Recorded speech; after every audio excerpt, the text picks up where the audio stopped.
I hope we're in a position to run budgets that we all agree on. We're closer than we've been, but we're not there yet. Day 75 without a budget deal, and now there's talk of a new tax on something you use every day. Part of the state budget solution could be right in the palm of your hand, a new surcharge tax on your cell phone. Good evening, I'm Ann Nyberg. And I'm Scott McDonald. The Democratic leadership saying there will definitely be a vote on a state budget solution sometime tomorrow. Chief Political Correspondent Mark Davis joining us with more on this. Be big news if it happens. Mark, what's the latest? Hi, Scott and Ann. Good evening, everyone from the Hartford newsroom. Yeah, some Democratic lawmakers were balking at the suggestion of some of the tax hikes that we've been reporting to you over the past several weeks. So tonight, there's a new one. Overnight, a new way to tax you emerged in the form of a $1 per month surcharge tax on cell phones. If you have more than one line, like a family with 3 or 4 lines, it would be an additional $3 or $4 per month. If you're a small business with a fleet of, say, 25 cell phones for your employees, it would be an additional $25 per month. Desperate to find a way to fund local education in the new budget so cities and towns don't lay off teachers and have to boost local property taxes, the cell phone tax is the latest idea.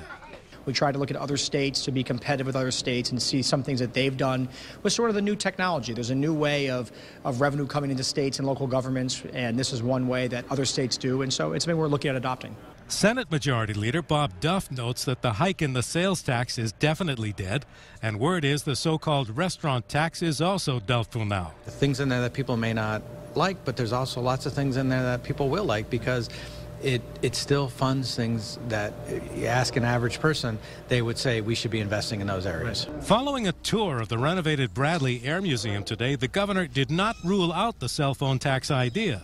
Almost all states have a tax on cell phones of some type, some more, some less. There is a reality. If you want to spend money, you have to raise money. If you want to support municipalities to some extent, you have to have the money to support them with. But just 2 hours later, Speaker of the House Joe Arasemowicz was seen in lengthy discussion with the governor's chief of staff, Brian Duran. A short time later, the governor's office sent me a text message saying that the governor has not agreed to the cell phone tax idea. Now, Democratic leaders met at the governor's office late this afternoon for a short period of time. They emerged there is still no completed deal.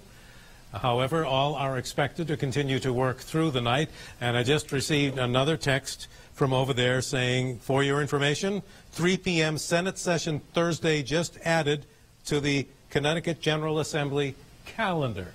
Now, I have been covering this legislature for over 3 decades, and I can tell you things never start on time, and it never happens according to schedule. And with the amount of work that's left to do, I'd be very surprised if there is a vote anytime tomorrow. This will probably spill into Friday, meaning an overnight session tomorrow, and maybe even after that. Live from the Hartford newsroom, Mark Davis, News 8.